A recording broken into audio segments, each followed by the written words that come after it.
Welcome back to my channel Automation Hub Sathak, and in today's video we will learn about testng.xml, why it is important and what all can we do using testng.xml, what sort of parameterization we can do, how can we run batch test using testng.xml, how do we design testng.xml, and how do we design manipulate the design inside the testng.xml file. Everything we'll learn. So let's go ahead and straight away learn. It's okay. So let's go to our code. If you remember, this is my TestNG Learning underscore YouTube channel. This is my package which I have created, and in this particular package, I have mentioned a lot of different class files or Java class files which are there for all the code.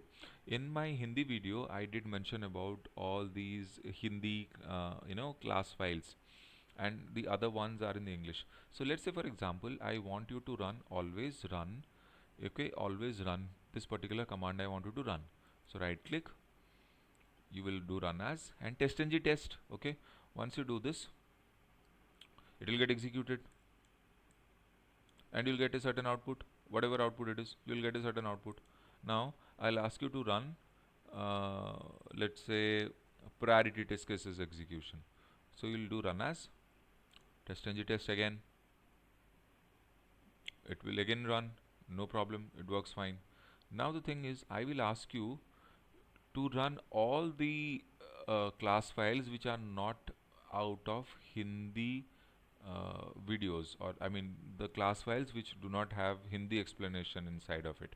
So then you'll select this, and I'm saying that all those which are only in terms of English explanation, I want you to run them together, not individually. So what we'll do, you'll select this, this, and rest you'll ignore all the Hindi, and then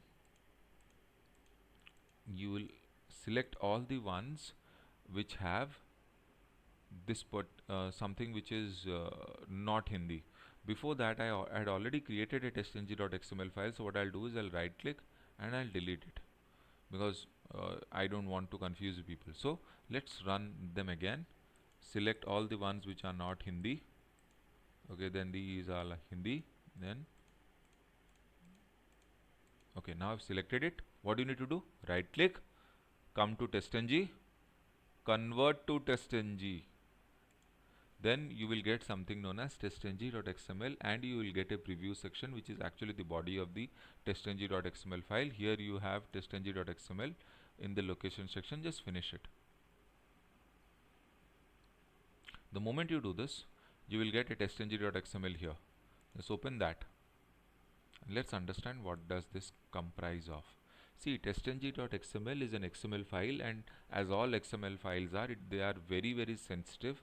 So do not tamper unnecessarily, or if you are not very much experienced in this, because sometimes what happens is, even if you fix it, it will not get fixed. Then you'll have to delete it and do it again. So okay, fine, let's go ahead. See, this is nothing but the typical XML file, which is, these are the two lines of headers which will remain the same. Need not change it, just keep it like that. No need to tamper or do anything. Now here comes the first tag. See, if I told you, you remember in testng annotations, the precedence also works as if like the before suite, then comes before test, then comes before class, then comes before method, and then you go on with that all the @test, and then you have your after method, after class, and after test, and then you go for after suite. Similarly, this is also practiced here, that precedence is first suite comes, then the test comes, then the classes come, then the individual test case come, and then all the classes, the test and the suite tags are closed. So this is the first suite tag is opened. Suite name equal to suite, you can give something like English suite. Okay, because all the programming which we have done in English, we are making them in a group or a batch and running them. Thread count, as of now, remove it, not required. And here you can give it as test name, you can change is at English batch test, something like this you can give. And be very sure about the fact that these two names could be anything. You can give your name, your dog's name, your anyone's name, this will work. These are nothing but just representation, that whenever you see the output, in the TestNG reports, you'll actually understand, okay, for this particular batch, this is the suite which I had used. As simple as that, nothing beyond that. Okay, so this is actually, but it will give you a clean representation of what you're trying to do. And then, but here inside the classes tag, with each and every test case for each and every class, you will have to write this. What is this? This is nothing but our package name. Please be minded, you cannot change anything. Whatever TestNG learning underscore YouTube channel, all are in lowercase. TestNG learning underscore YouTube channel, everything is under lowercase. You cannot change anything here. Then dot, this is the dot, the class file, and the class file also remains the same. Okay, you cannot change anything. See, this is a class file, database underscore basic concept Java, everything is the same, you cannot change them. Okay, now similarly you'll have to write each and everything, and you cannot change anything. Then the execution will happen from the beginning to the top, beginning to the bottom, sorry, from top to bottom. Whatever package name dot class name, package name dot class name you have added in the batch, it will run accordingly. And then the classes tag is getting closed, the test tag gets closed, and the suite tag gets closed, because test XML file, everything that opens, that's need a closure. As simple as that. So now save this. You will see something very special here. How do we run all this? You go to this testng.xml, right click, run as. You will see here testng suite. If you were running an individual class file, you were getting testng test, but when you execute testng.xml, you will get as testng suite. So let's run this. Wait for some time because there are too many class files.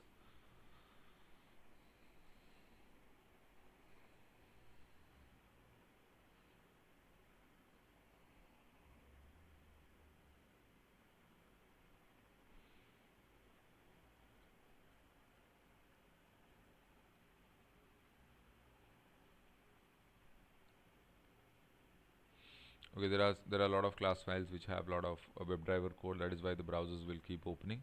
Let's not shut them down forcefully, otherwise we'll receive unnecessary errors. Okay, so we'll wait for the output to get executed.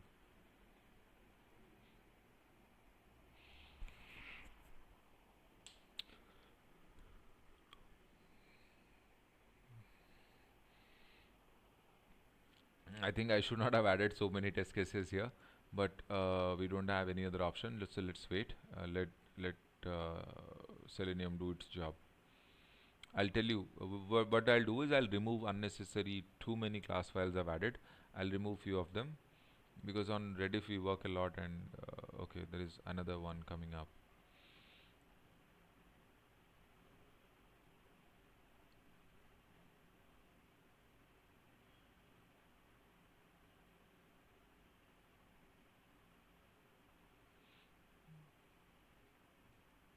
Okay, probably it stopped.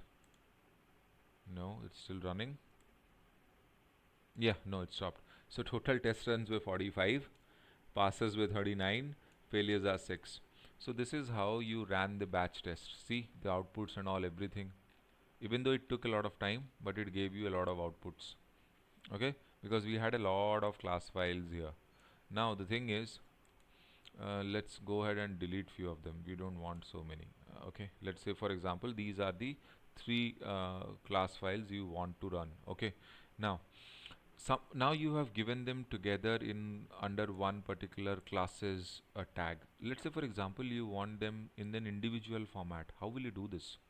Like you want data provider to have its own format, and iTest context learning, you want to separate this particular test case in its own and give its own body, and here also you want to do the same. So in this case what you have to do is nothing much. You'll just have to write individual, these are individual test case, right? So you are making individual test case. So instead of the English batch test, what you'll do is you'll create this for their own good. So you'll give them their own individuality. So what you need to do is you need to write here, let's say for example this is for data provider test. So you can write here data provider test. Okay, and then you close the classes tag. then you close the test tag. Similarly, you want to give this also the same thing, right? So here also you can give, let's say, test name equal to, this is for I test context, I test context test,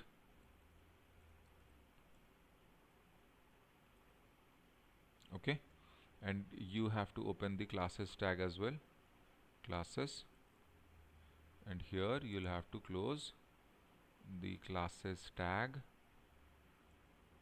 and here you have to close the test tag as well, okay.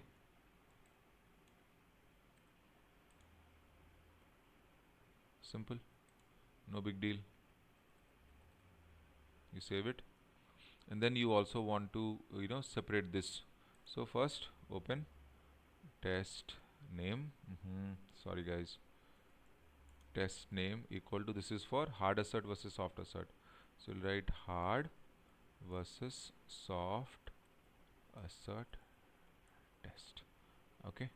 And then you'll have to open the classes tag, and here you'll have to close, sorry guys, the classes tag, okay. And of course you don't need this, you can keep you can then close the test tag, test, okay, and you can remove this, not required. Then this suite tag is getting closed. Simple. So you have given them individual tests. So why is this creating I test name equal to, what is happening? Okay, I had not given equal to, so you'll have to be very very careful. See, any small mistake it will not run, you have to be very very careful, okay guys. Now you can run this, run as testng test or testng suite. So just you are running three particular see, it happened very quickly, there were not many test cases to execute, so total there were 8, out of them 6 passed, 2 failed. And this is how you run your different batch files using testng.xml, as simple as that. See, I had deleted a lot of them because unnecessary, it is taking too much time, and 45 cases were running, you have seen that, right? And then when you individualize it, you can go ahead, and if you do not want to delete, you can keep adding as many as you want. There is no restriction that you can add only this much, you can add thousands and thousands, and how many, however you want, not a problem, you can do this.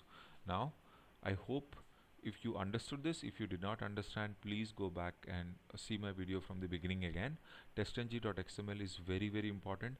I'll, in the next video to next video, I'll tell you about parameterization and how to run multiple suites. Here we just have one suite, but in the next to next videos I'll tell you about how to run multiple suites, and each suite might have n number of packages, and each packages might have n number of classes. So typically we will decide how many packages and how many test suites we can run. Again, that is totally up to us. And then here I just have one testng.xml file, but in projects we have multiple XML files, testng.xml files. How do we do all that? How do we reduce all that? And how do we run our test cases by all those concepts, everything? And also about parameterization. How do we parameterize something, and how do we hardcode something inside the testng.xml file, so that we need not showcase certain password related sensitive information in the code itself. So all those things we will use here. We'll see how testng.xml gives a lot of utility functions, and help us you know uh, play a lot of abstraction role as well. So we'll understand each of them very thoroughly. And if you liked my video, please subscribe to my channel Automation Hub Sathak, and like and share as much as you can. Thank you so much. Sathak here, signing off.